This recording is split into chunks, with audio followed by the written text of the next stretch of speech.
Hello, everyone, and welcome back to the Double Play Podcast. I'm Jack Smith with my fire co-host, Ryan Donahue, who spit some bars in last week's episode. What a sight that was. How are you doing, Ryan? Has the music career taken off since last week? No calls from any recording studios or anything yet. I mean, No labels? no labels. They're coming though. Trust the process. No, don't trust the process. I don't want to do any more raps. Hopefully, I'm perfect from here on out. But yeah, it's been a good time. How are you doing? Yeah, I'm doing very well. We can get into this last weekend. I will say though, we kind of were perfect last week. That was easily our best week of series locks. I was just a little bit more perfect than you. Oh, please. So we each got all of our picks correct, but unfortunately for Ryan, didn't get 3 out of 3 sweeps like I did. We both had the Brewers over the Pirates. That was a sweep, but then I also went with the Giants over the Nationals and the Mariners over the Royals, which all ended in sweeps. So 6 points on the week. I'm not sure you can really have a better series locks week. No, not really. And I mean, today, I did want to say my club baseball season is now officially over. To all my loyal fans following my journey, we were supposed to have a series this weekend, but got canceled. The other team got COVID, so they just didn't want to see you on the mound. Yeah, they were scared of me. They saw my stats from last week. They're like, "Oh, COVID." They were ready to get cooked. Yeah, but today we're gonna get into some quick hitters to start, as always. We're gonna get into our 10 most impressive players of the season thus far, and then we're going to start a new discussion, kind of series at the end, where we're going to talk about unwritten rules. So stick around for that. But Jack, anything to say before we get into some quick hitters here? Yeah, if anyone notices, I look a little bit more pink, which is a good sign. But if you're on the other side of the camera, I'm just red. We had our spring game this last weekend. First of all, that was incredible. Got to be down on the field with my new internship with SC Football. Got to be down on the field, met a couple of great people, Leonard Williams. I also met Jerry Rice, which was pretty cool. And just to be down on the field for the USC spring game was awesome, but sun was beating down in cloudless Los Angeles. So I got pretty sunburnt, got a good watch tan going. I looked the other day, it's better now. The other day I looked like if you put Rudolph's red nose on like a raccoon, because I get sunburnt everywhere except like here and here. And so it was like bright red here and just kind of looked like a raccoon. It was not a good sight, but it was worth it. Yeah, it was a good time. We had our spring game last Friday as well. That was a good time. I don't know how our team's going to look this year, but it was a good time. Good to see some college football again. Yeah, but to get into baseball, we had history made this weekend for our first quick hitter, Miguel Cabrera, Miggy, 3,000 hits. It was incredible. It really started to pick up as the week went on, but we got to see one of the best hitters in all of baseball history reach that elite and exclusive club with 3,000 hits. So your thoughts on that? I love seeing milestones like that. And I was watching it live when it happened. I watched 5 straight of the Tigers games, or 2 straight games, 5 straight of Miguel Cabrera's at bats before he finally got to the 3,000. So it was good to see. I just love those moments where he comes on the field, everyone giving him a hug, his family there. It's just an awesome moment to see. And it makes me emotional as a baseball fan. You just love to see stuff like that. You love to see guys succeed, and it was just really cool to see. And I love that we get that kind of stuff in baseball. See, and if you were sitting through 2 straight games, that means in the first game you were let down a little bit because late in the game, Aaron Boone decided to intentionally walk Miguel Cabrera as he was sitting on 2,999 hits, and it was a whole parade of boos. What was your reaction to that? I thought that was just, I guess there's nothing wrong with it, but also at the same time, it just felt so petty and so wrong to have him intentionally walk sitting 1 hit away from the 3,000 hit club. No, I've got nothing wrong with it. If it was like he had got 2,999 in his last at bat and he had a chance to do it, but I mean, he was 0 for his last 4. He had his chances, and it was late in the game, so he's playing strategy at that point. I got no problem with it. Imagine if that was in game 162 and they intentionally walked like the Yankees. What would you do like in that situation? That would be a problem. If the Yankees were like 1 win away from the playoffs, it was like second and third with 1 out. It makes sense to intentionally walk him, but you could be keeping a guy from 3,000. That would be absolutely horrible. But I mentioned it's an exclusive club. I think as if I was a Yankees fan, I'd start throwing some trash. We'll get to that in just a couple of minutes. But yeah, I mentioned it's an exclusive club. He becomes the 33rd member of the 3,000 hit club.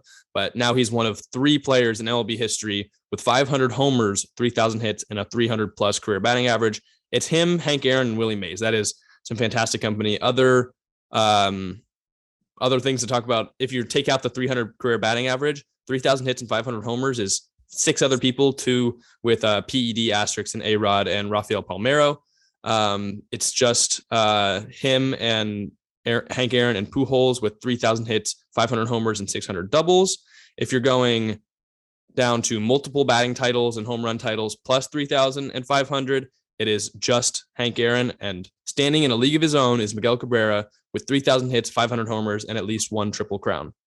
He's the only person to ever do that. So Miguel Cabrera, bound to be a first ballot Hall of Famer, should be unanimous. He's cemented himself further into the legacy of baseball, and now he can have a place where he stands alone as well. He definitely is one of the greatest hitters of all time. So yeah, like you said, I mean, all those exclusive clubs, he'll definitely be a first ballot Hall of Famer. He's just had a wonderful career. Yeah, I was so happy for him. He's also just one of the most likable people in baseball, despite being one of the more feared hitters of the generation. He's kind of just a fun-loving guy, likes to joke around, have fun. And so super excited to see what Miguel Cabrera has done. I remember back in that was the 2012 season where he won his Triple Crown. And when the Giants pulled up to play the Tigers in that World Series, there was nothing I was more scared of than Miguel Cabrera. Didn't work out for the Tigers, but that season was one of the best seasons we've really ever seen. Absolutely. Miguel Cabrera, one of the greatest to ever do it, and great accolade, great moment for him this weekend. And next quick hitter I kind of alluded to a little bit was the Yankees fans after the walk-off win throwing trash at the Guardians outfielders. And it was just not a good look for Yankees fans. Jack, what do you got to say about that? So yeah, first of all, you're right. It's absolutely disgraceful. There's no place for that in baseball. There should be actions taken by the MLB. There should be actions taken by the Yankees and Yankee Stadium. No excuse for throwing anything on the field at any point. I don't care if it's a beer can or a beach ball. But to start off, earlier in the game, Stephen Kwan, who we've talked about a lot and who's one of the young stars in baseball so far this year, ran into the left field wall and hurt his face at some point. And had to come out of the game, I believe, off of injury. And Oscar Mercado and Miles Straw realized that fans out in left field were cheering for Kwan being injured, Yankees fans, that is. And so Straw, like Spider-Man, climbed the wall to yell at the fans. And from then on, it was kind of the Yankees fans chirping at Mercado and Straw in the outfield. And when you're right, when the walk-off was hit, they chirped even more and started to throw things. It was trash and then beer cans at Straw and Mercado. Mercado even caught one of them that was coming towards his face, a full beer can. And they started to get more into it with the Yankees fans because at this point the game was over. They had enough of it. They'd already seen their teammate cheered for getting hurt. They'd already have stuff thrown at them and they were just absolutely done. They get pulled off by security to make sure they are getting away from the fans who are still throwing things at this point. Then you see guys like Judge and Stanton and the rest of the Yankee lineup running out to the outfield as well to tell the Yankees fans to cut it out and to stop. And then after the game, Straw called the Yankees fan base the worst fan base on the planet, which if you take that act alone, not a bad thing to say. Yeah, you covered that all there. I got nothing else to say about it. You said everything that needs to be said. That's all I got. Yeah, it's just disgraceful. Like there's no place for that in any sport. I mean, let alone one where you can get close to the players, they can hear you. Like it's just it's stupid. It's classless. I don't think it's a pure representation of Yankees fans. Every fan base has its bad members, but just not good. Not at all. And one other thing we saw on the aggression side of baseball, I guess you could say, is in a JUCO game, there was a home run hit, and the runner, I don't know, he must have said something to the pitcher or done something that made him upset. And as he's rounding third base, pitcher goes on full on sprint and just lays out the guy. And this was just crazy. I think he should maybe think about the NFL draft this weekend. I know it was a crazy hit, and sign him up. He looked like Ed Reed on the baseball field. Yeah, it was. I mean, a full out sprint, pretty good hit. But I mean, that video, everything about that was crazy. Yeah, so I remember you sent it to me, and I had seen the headline before, but I don't know. I was busy with something, and I was like, okay, I'll watch it later. And then I do sat down to finally watch it, and I know he's going to tackle the guy, but I was still shocked because that was one of the biggest hits I've ever seen. No matter what sport you're talking about, like baseball is not normally a sport where there's tackling. That looked like a football hit. Looked like it would go on an NFL biggest hits compilation because he laid him into next week. That was one of the biggest hits I've ever seen.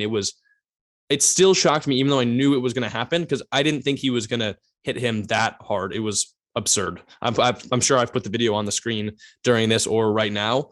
I mean, you guys can tell me down in the comments for yourself. Like, that hit was absurd.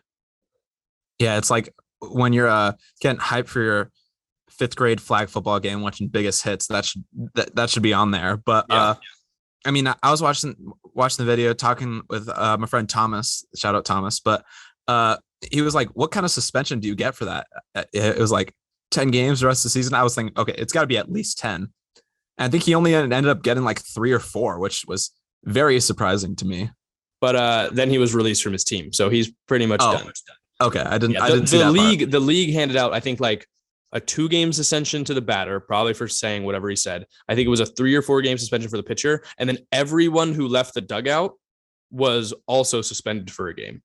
So these teams had to forfeit the rest of their series. Not only did that game that they were playing at the time get forfeited because of that, which the team that was hitting and the batter who got tackled, that took the lead.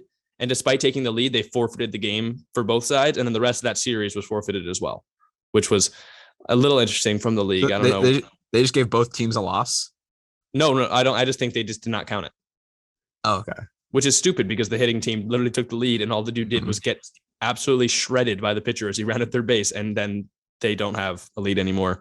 But absurd hit. I don't know what league this is. Maybe this is some JUCO baseball stuff going on. But that happened, and then there was the brawl in minor league baseball the day after, where the pitcher was pretty much knocked unconscious. It was a wild week for baseball. And then I think the day after that was when the Yankees thing happened. So not a good look for the sport in 3 straight days. No, and that's kind of wraps it up for our quick hitters. Now we're going to transition into our next topic, which is 10 players this season that have impressed us. And this isn't necessarily the best players from this season, but more players that are surprising and maybe better than we thought coming into the season. Yeah, so like Ryan said, it's not just the best players so far this season, but guys that are playing at either a level higher than we expected, or guys that maybe you're used to seeing as some of the best that are performing at levels that we still have never seen from them. And I think the perfect example of that is going to be the first guy on our list, which is Nolan Arenado. He's been an all-star level, an all MLB level third baseman for a long time, but this season he's doing things that we've never seen so far. I would say he's probably been the best hitter in baseball so far this year, sitting 364, the 426 on base percentage, slugging at 727, which leads the league, and also has hit 5 home runs. He's got a 228 OPS plus, 1.4 WAR. He has been absolutely phenomenal this season, a key spot for the Cardinals, and I think I would say, best hitter in baseball so far.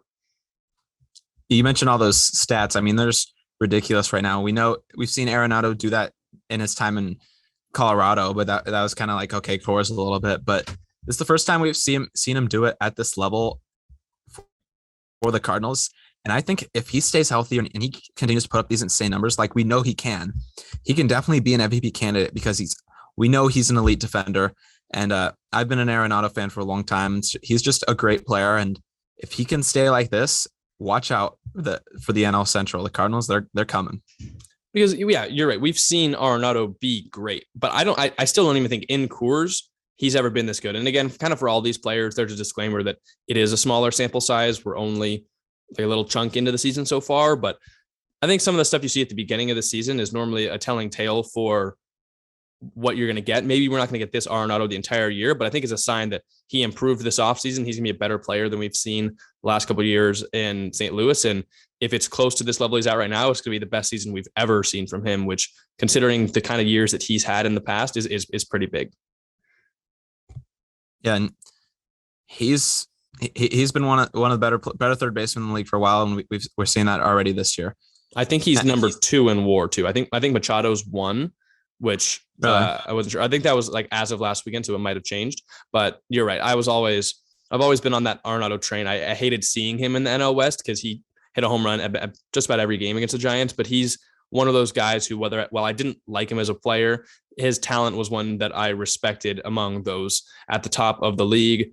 And plus, if he continues this, like, I don't think I'm afraid to say this now that we've seen a little bit more of the Brewers. If he has an MVP level season or an MVP candidate level season, like, give me the Cardinals in the Central. I feel comfortable saying that now, despite the kind of worries I had earlier in the year. Because they also have Goldschmidt and O'Neill and Edman and Carlson and everyone in that lineup. If they hit, like, and Arenado continues to play the way he is right now, I would not be shocked to see the Cardinals win the Central. Absolutely not. No. And another team who is kind of looking to make some noise if they can get some production is the Marlins, and we're seeing Pablo Lopez as number 2 on this list. He's 2-0 this far this season with a .52 ERA, with 17 Ks and 17 and a third innings pitched, and he leads the league in ERA plus at 7.52. And remember those plus statistics: 100 is average, so anything above 100 is above average, and usually season balances out. Like, the best of the best are around like 150. He's at 7.52 right now, which is absolutely insane. He has not allowed a home run this season, so he's one of the best ground ball pitchers in the league so far, and he's just at an unreal start to the season. You're going to have to face him. I think he starts today in our fantasy baseball matchup. He was one of those guys, as we recapped our draft, I was thinking, like, I went in there, I wanted a couple pitchers. It was Dylan Cease, him, and Framber Valdez. And so far, all 3 of them have been good. Cease and Lopez have been really good. But Lopez, one of the guys that after the last couple seasons, I thought was being criminally underrated. And he's got a filthy repertoire that we've seen kind of becoming the meta among pitchers in the MLB, which is, sinking fastballs as well as sliders. And he gets ground balls, but he can also strike people out. Like I said, 17 Ks and 17.1 innings pitched. It's not the highest amount of strikeouts that we've seen. We're going to get to a guy like that a little bit later on this list, which this is in no particular order, by the way, but he can still strike people out. He had a great start in his first game against the Giants this season. He's also backed that up with 2 other great starts. A .52 ERA is fantastic. And an ERA plus at 7.52 absolutely backs it up. I'd say outside of Carlos Rodon, who we talked about last week, which is why he's not on this list, I would say he's been the best pitcher in baseball. And you mentioned the Marlins maybe being a team that could make some noise. If they add a little at the deadline, I don't think we know exactly who's going to be available at this point, but if they add a reliever or they add some bats, they could make a push for the playoffs. But I think they can definitely, I guess, dethrone the Phillies for the 3rd spot in that division. I would not be surprised to see them surpass Philadelphia in the standings. Yeah, I could see that as a possibility, especially if they get better at the deadline. But it'll be interesting if they're not really in a position to make the playoffs, or like it's kind of a long shot. It'll be interesting what they do at the deadline, because they have a lot of young talent. So I don't imagine they do much, but it'll be interesting nonetheless to see what they do, depending on how close they are. Yeah, because they also could turn into sellers. There were rumors this offseason that either Alcantara or Lopez would be moved. And that Lopez was one of the guys I was pounding the table for when the Giants were talking about trading for a starter. And they ended up signing Rodon and fixed that. But you could see him get traded to another team as well, and talk about what would be a fantastic pickup for any team at the deadline. That's especially all the teams that we've mentioned needing pitching. Like, look, what if the Twins go out and add Pablo Lopez? What about the Cardinals going out and adding Pablo Lopez? There are tons of options. I don't know. We're going to see, but I think the Marlins are going to be one of the more polarizing teams come the deadline. Yeah, it kind of reminds me of the Giants a few years back. Before their good season, there was kind of a question. I think, was it 2019 or was it was the year before it was the COVID season. It was the COVID season. I don't remember. It was the year where they were like, should we trade Madison Bumgarner and Will Smith, or are we going to keep? Yeah, because that was the year that we thought that everyone kind of thought, okay, wait, maybe they can make the playoffs, and they ended up falling short in that one last game against San Diego.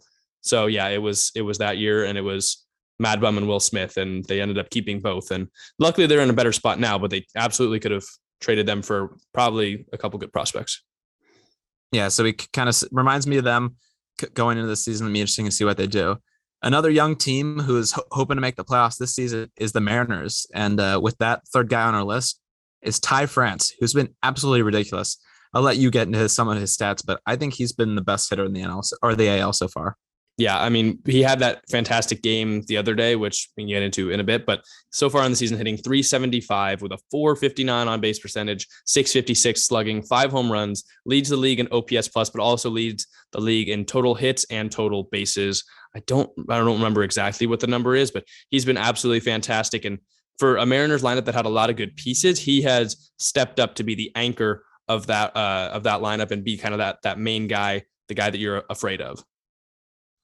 Yeah, and the Mariners, they lead the AL West right now, and he's been a big reason why. And I mean, if you hit, they're going to find a spot in the order for you, and that's kind of what's happened with Ty France. He's picked up a little of the slack. I know Jesse Winker's been struggling a little bit for the Mariners, but we kind of thought he would be the guy in the Mariners lineup. But Ty France, he's playing out of his mind right now, and if he plays well, look out for the AL West might belong to the Mariners at the end of the season.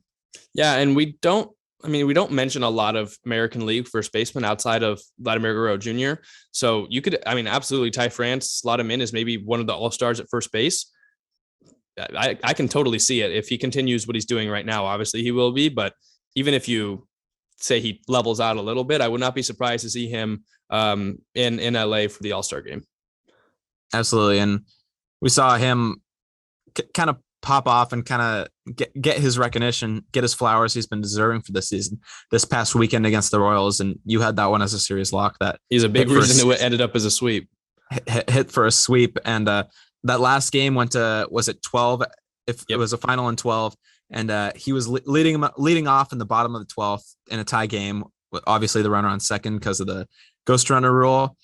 And they're just like, no, we want nothing to do with you. So they intentionally walk him. Jesse Winker ended up coming through with a broken bat walk-off base hit for the Mariners. They win that game and sweep the series. Yeah, and I think the day before was he 5 hits, 4 singles, and one of them was a huge home run. And then started off the next game in the first inning with a 2-run home run. That was the game yesterday where he eventually ended up getting intentionally walked. But you see sometimes intentionally walks in extras if there's like runners on second and third and there's one out and you want to try and turn a double play. But we've never really seen someone just get straight up walk to lead off the inning. But Ty France was hitting so well, and I think that kind of tells you a lot about the season he's been having, that the Royals wanted nothing to do with him and went straight to further into the heart of the Mariners lineup where they had to face a guy like Jesse Winker. Yeah, and Jesse Winker came through. So if he gets going, the Mariners with Ty France, that could be a dangerous 1-2 punch. And another pitcher on this list, I believe what are we at? Number 5 now? Number 4? This is number 1, 2, 3, 4.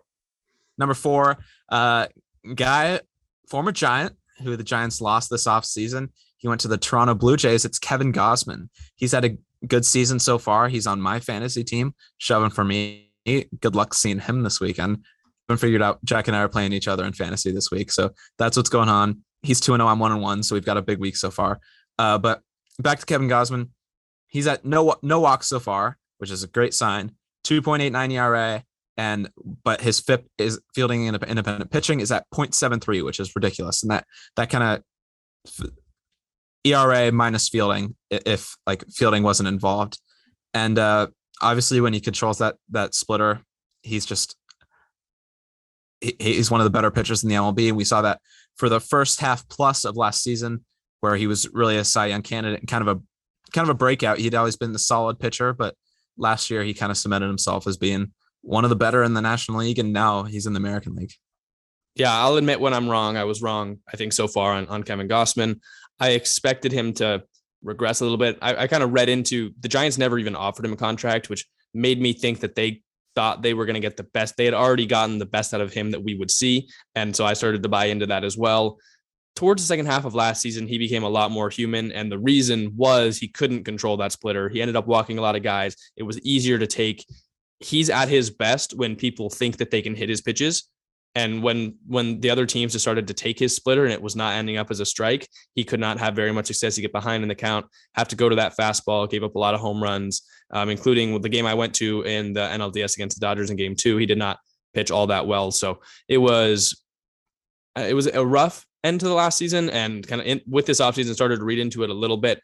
And I expected him to regress going to Toronto without the Giants pitching staff around him, who really turned him into what he is now. They were the ones that told him to throw that splitter more. They eliminated a couple of his pitches. He was basically a fastball splitter guy, sometimes would throw in another off-speed pitch, but I was curious to see, and maybe a little hesitant to think that he could continue his success in Toronto, but so far, 0 walks. That is the best sign you could see from Kevin Gausman, because if he's controlling his splitter, like I put in the document, he is a Cy Young candidate.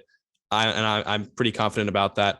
Also, the 2.89 ERA, that's when it's important to look at FIP, because leading the league at 0.73 means that objectively he's been one of, if not the best pitcher in baseball at just getting weak contact, getting the balls hit to the right place, and not allowing teams to come around and score. It's more of his defense allowing teams to come around and score. I've been incredibly impressed with Kevin Gausman so far. He's really making me eat my words.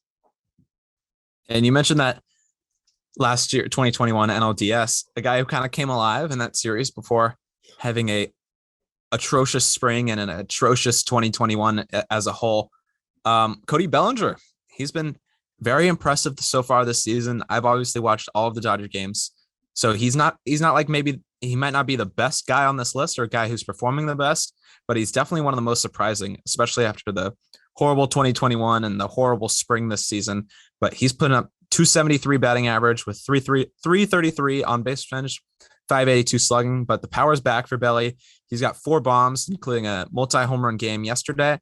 So, I mean, if Bellinger, he continues to get on base, that's scary for the Dodgers. Just adds another dangerous bat to the Dodgers lineup. And Dodgers, they're a great team, but if they can get that left-handed bat, they lost Seager this past offseason. They have Freddie Freeman now, but if they can get another one in Bellinger, that team's scary. Well, yeah, I think anytime you can go back and, maybe get a former MVP back to his old self in an offseason where you already added a former MVP from 2 years ago, pretty successful offseason. Bellinger has looked like 2019 Bellinger thus far this season. There's no other way to put it. His swing last year looked a little different. It looked a little loopier.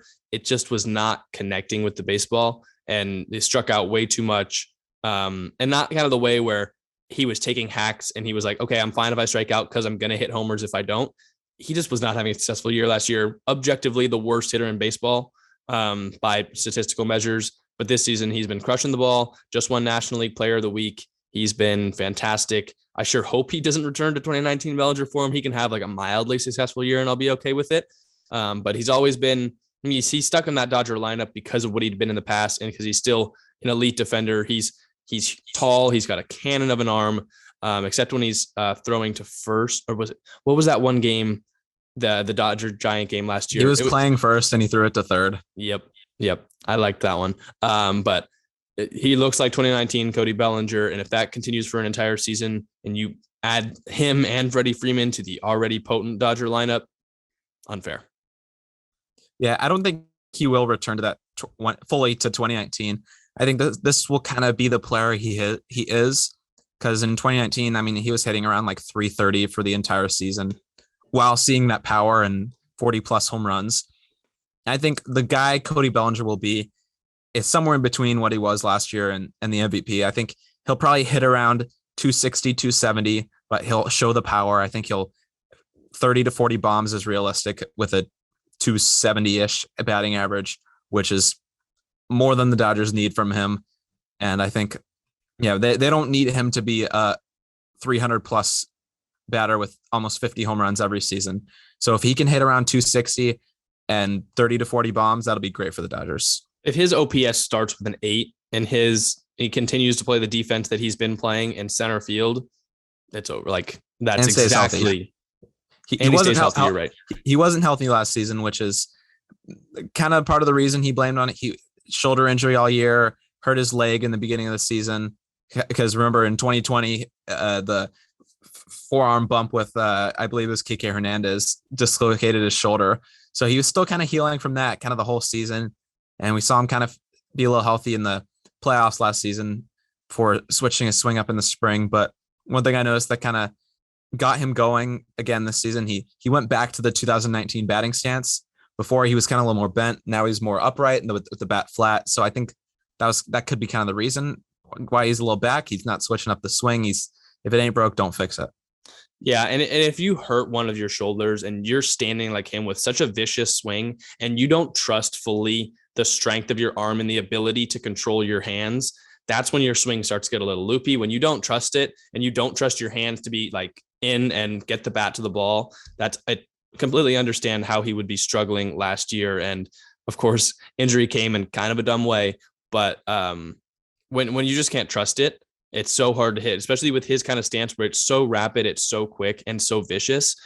If your hands aren't there, like I understand maybe why his swing got a little bit loopy last year. So as a pure baseball fan, hopefully he can stay healthy and return back to some form of what he used to be. Of course, I don't want to see it, but if it happens against every team other than the Giants, I'm fine with that.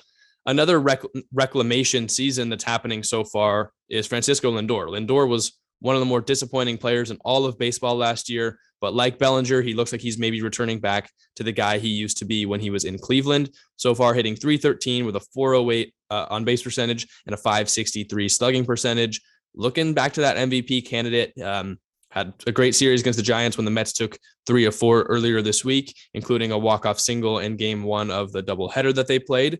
And he's been electric. He's continued to play good defense, and he's really been the kind of like the Energizer bunny to this Mets lineup. And if they can get a full Francisco Lindor back, the kind of guy they're paying him to be, that would be huge for the Mets. And I already said, if they continue to get a kind of season like they're getting from him right now, Mets are absolutely a lock to win the East. And I'll stick by that. The Mets definitely need Francisco Lindor's production in there.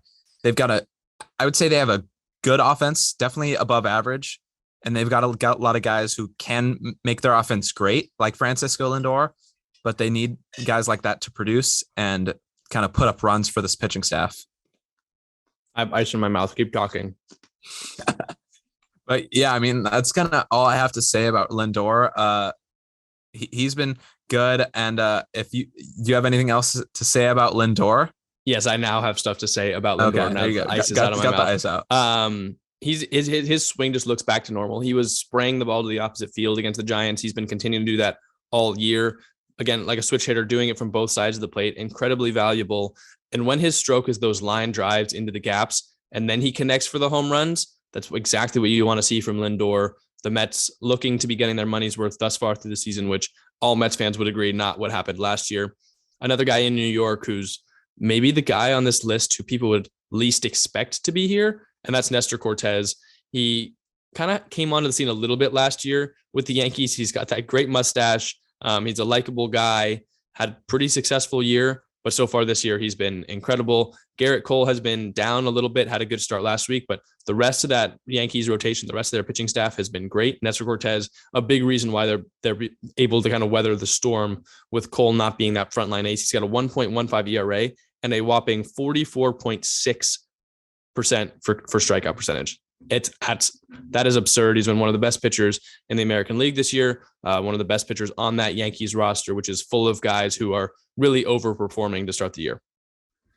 He's a guy who's kind of fun to watch. I mean, you mentioned that mustache is fun to watch in and of itself, but I mean, he's a guy he plays with energy, and he had that one game, I think it was against the Orioles, where he had like 13 Ks in 5 innings or so, which is kind of a reason for that such high K percentage. But he's been great so far for the Yankees, and the Yankees need that out of pitching, and they've got Garrett Cole. So they got some other guys, but Severino's been great too. Severino absolutely can make this list too. Yes, for sure. Garrett Cole, Severino, if they can get Nestor Cortez up there to be a great pitcher like he's been, or even just a good pitcher, that'll go a long way for the Yankees' success this season. And we saw a little bit of that energy and hustle that he brings. There's a play. It was ground ball to first, and Stephen Kwan was running, and Nestor Cortez busting his butt down the line. He gets the toss and then dives to first and beats out Kwan to the base, which is such an exciting play. That was like the poster child play for pitchers or athletes too. And like exactly if you show pitchers that video before sending them out to do PFP drills, you're probably going to get like 3 times the energy that you normally would have. That is one of the best plays I've ever seen from a pitcher. And Stephen Kwan's all over this episode, and not in a good way. He definitely could have made this list. We just talked about him a whole lot recently. Yeah, and that's kind of what you want to see out of your pitcher. And it's just kind of that dog in him out to talk about a little bit. But there's jokes about that. But you just got to have that X factor and to really make a difference in baseball. I mean, talent can take you so far, but to really have that fight and competitiveness to succeed is really just what you need out of guys to win games and be successful in league. And Nestor Cortez, so far, he's got that. Yeah, and he's one of those guys that you're right. Like, he's got that dog in him, like we talk about. That's like the kind of joke thing that everyone throws around now, but he understands it himself. He said the other day, I don't know when this quote came out, but that like without the mustache, he's kind of just an ordinary guy, but he's still going out there and pitching incredibly well. So hats off to Nestor Cortez. I know you really want to get into Byron Buxton, who were a couple players left, but Buxton has been phenomenal this season, had to make his way onto the list. Yeah, and we kind of knew what Buxton could do, or we kind of like predicted it, but it was the big thing. He had to stay healthy, and he did miss 6 games already. I don't even remember what that injury was. It was a leg injury. It was a hamstring, I think. Hamstring, where he slid against the Red Sox. But so he's missed 6 games, but when he's on the field, he's putting up insane numbers, and he is so fun to watch. He's another guy who has that dog in him. He's hitting .351 with .415 on base and .946 slugging with 6 bombs. And I mean, missing 6 games, and he's tied for the league lead in home runs. And there's this tweet from Jeff Passan. Since 2019, when Buxton's on the field, they're 124 and 73, which is 101 win pace with a plus 233 run differential. And in 203 games where he hasn't played, Twins are 94 and 109, which is 75 win pace and minus 97. So that's kind of the Twins. If they're going to be successful and make a playoff push, we saw them, we talked about them, what the moves they made this offseason. They want to be a playoff team, but if they're going to be a playoff team, they need Buxton on the field. Yeah, another guy you're going to have to run into in fantasy this week. Hopefully he stays healthy. And we said this coming up into the year. We said this when I drafted him in fantasy. We said this pretty much the entire offseason talking about the Twins.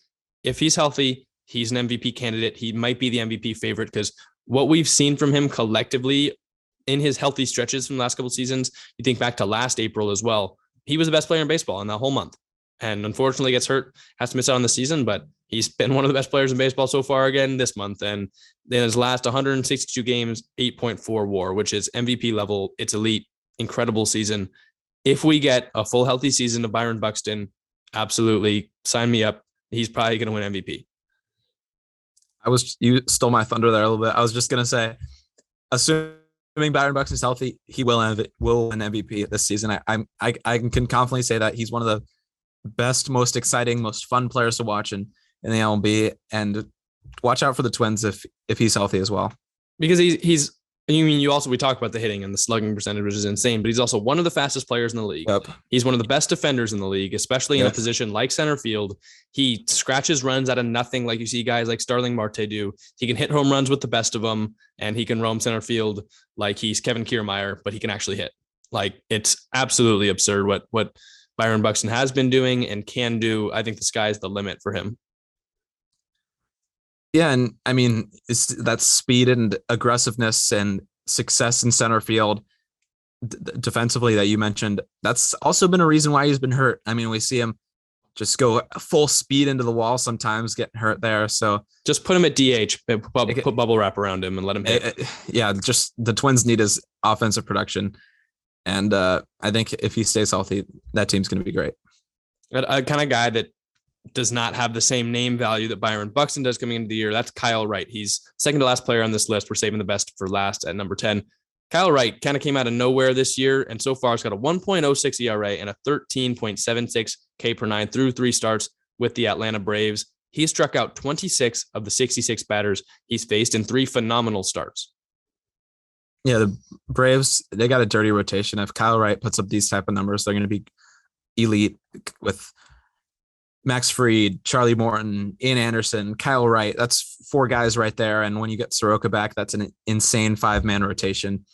And yeah, I mean, he's been great so far this season, striking out batters at an insane clip. And we both tried to pick him up in fantasy, believe it or not. He was there, and both put in a claim for him. You won the claim.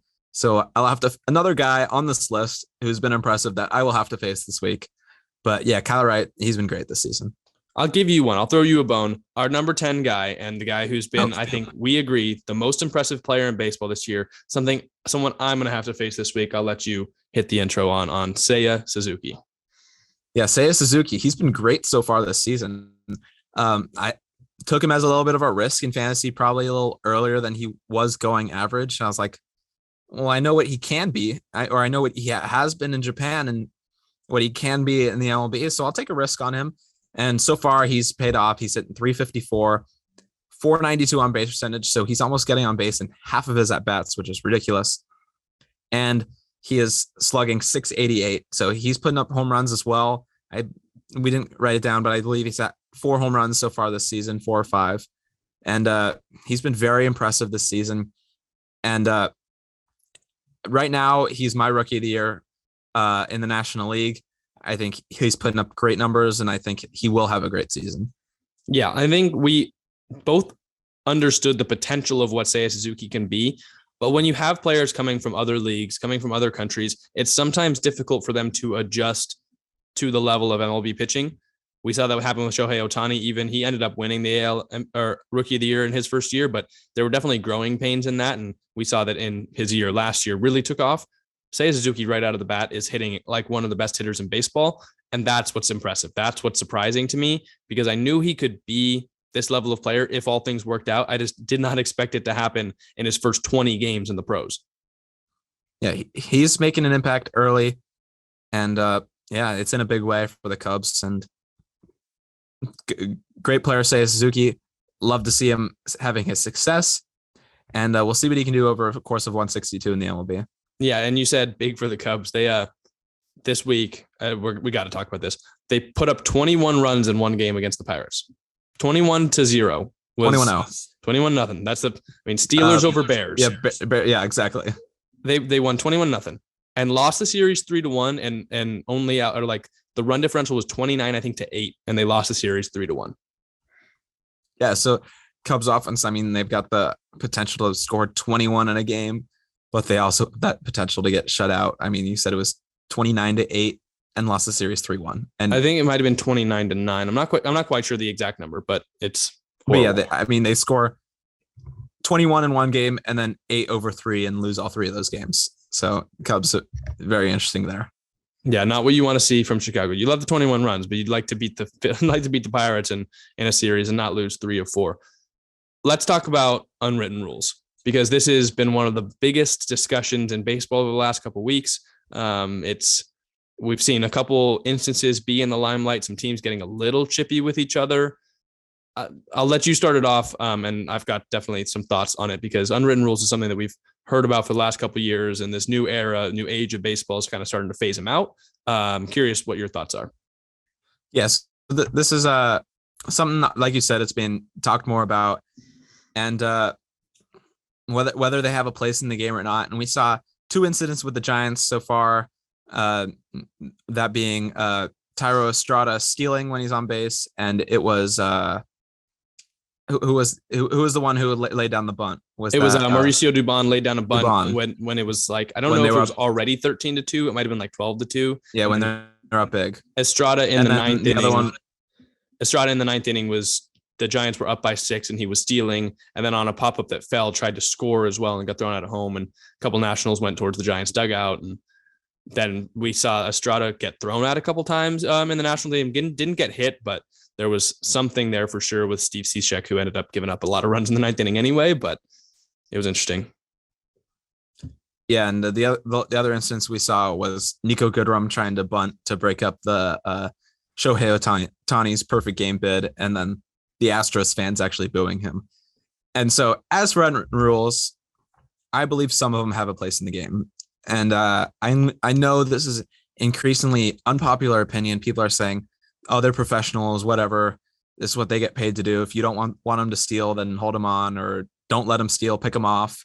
But I don't think you should steal in a big game. I think it's bigger than that. It's about respect for the game, about respect for the opponent. And just speaking from experience, when you're down big and someone steals on you, I get upset when someone does. Like really, dude. Like I know you're saying, oh well, we scored a lot in an inning, so can they. But when you're down big in the ninth, there's no energy. And I think honestly, if you steal in the ninth up big, that might hurt you actually, because it kind of gives the team a form of energy where they kind of band together and they're upset. Now they want to score. But when you're down big in the ninth, you kind of feel defeated. So from that perspective, from that unwritten rule specifically, I think that one's wrong. The other one, don't bunt to break up a no-hitter. I think that one's fair. That you should not be bunting to break up a no-hitter. I think just if you're gonna get a hit off, getting no hit off a guy, just go try and get a hit. I don't like the bunt base hit tactic. And then the other one that I am against, we saw that this one, I think, was it last year, the 2020 season? Either way, it was when Tatis was they were up big on the Rangers, and with bases loaded, it was a 3-0 count, and Slam Diego hits, and he hits the grand slam. The Rangers got mad at him for that. I'm fine with that. And as for like showing energy, bat flipping, celebrating off the mound, I'm good with all that as well. So kind of my stance on this is, if it's like essential to keep the game going, like swinging the bat or striking someone out, I'm fine with that. Like, you have to swing the bat. You're not going to let them strike you out. Like, I'm not saying just like let them crawl back into the game when you're up big, but I think stealing up big is unnecessary, but swinging the bat up big, you have to swing the bat. So I think that's it. It's kind of about that for me. And I know you probably, another one before I send it to you, the other unwritten rule, kind of a little different as to the game. This one's for fans. Don't ever discuss a no-hitter while it's happening. People, whenever someone is like, I'm with someone and someone's throwing a no-hitter, they were like, whatever. Oh, like, for example, Shohei Ohtani's throwing a perfect game. I always say, well, he's not anymore. Like, yeah, all you gotta do, say, oh, you might want to turn on what Shohei Ohtani's doing right now. Or like, this is what I like to do. I'll share a little secret. I always say, for a no-hitter, I say he's got a nice hat. NH, same like initials. He's got a nice hat. No-hitter, NH, nice hat. And for a perfect game, I say he's got a pet goat. So I'll say, Shohei Ohtani's got a pet goat through 5. So I never say it, but I let people know. So that's kind of how I say it. Or I just say, like when Kershaw had perfect through 5 or 6, I said, please turn on the Dodgers game. Yeah. And so that way I pretty much knew what you were saying. I had a pretty good guess. Yes. So, I mean, that's my stance on unwritten rules. I'll get off my soapbox a little bit here and hand it off to you. That rule, totally agreed. Bunting to break up a no-hitter, also kind of like a cardinal sin. The rest of the stuff, I don't have a problem with. I think teams keeping the pedal to the metal late in the games with big leads or even substantial leads, like a 6-run lead, not an invincible lead. It's just good competition. It's just playing the game of baseball. There's a multitude of reasons as well. Guys get bonuses based on stats, home runs in a year, runs scored, steals. Those are all things that can attribute to players making more money for them and their families. It also affects arbitration. We've seen like every single end of the line stat. Doesn't matter whether you scored that up 10 runs, what you did up 10 runs in the 9th inning or in the first inning on the first pitch of the game. At the end of the year, your stat line affects the money that you get in arbitration. So if you have a chance like Thairo Estrada to add a steal when also the Nationals didn't bother even holding him on, which if you want them to respect the game, how about you do it instead of just giving up and not holding him on in the 9th inning when there was no one in front of him?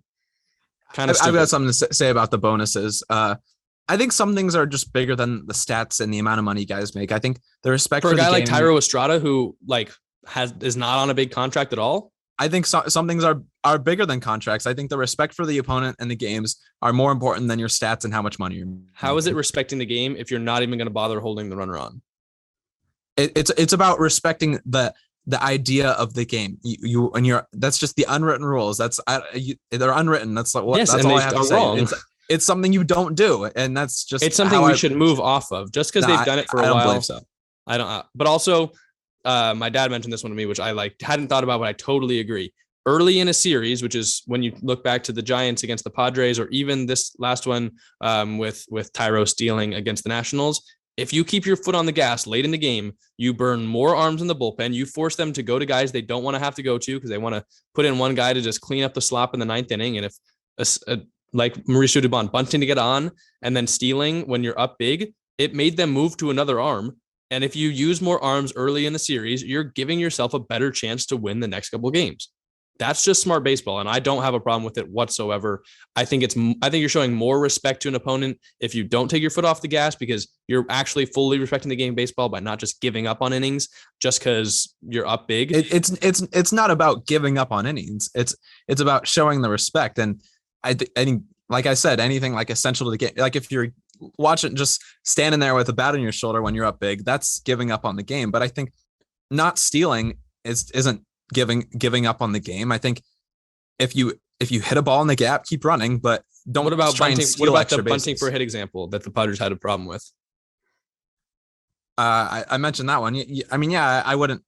I think that one's less of a problem than stealing, but I think that's I kind of agree on that one.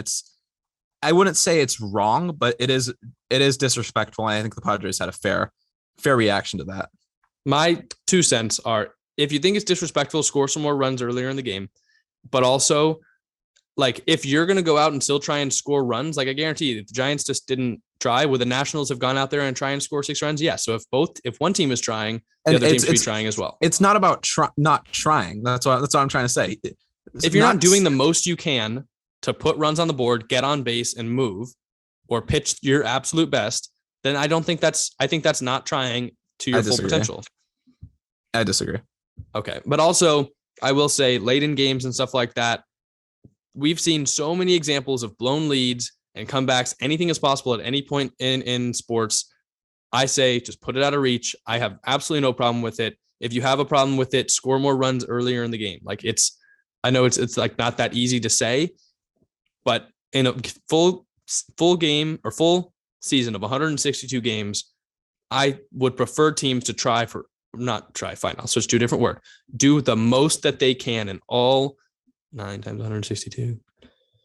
I don't want to do that math on the camera right now, but it's like thousands of innings. Try your hardest. And that kind of wraps up. We're going to agree to disagree here. But one other thing that kind of falls under unwritten rules, but it's a little different, but I wanted to ask you about is, what are your thoughts on, like, do you think a team should retaliate when a guy is hit excessively or obviously like on purpose? Do you think the team should retaliate in that sense? If they're hitting you, you have the right to hit them back.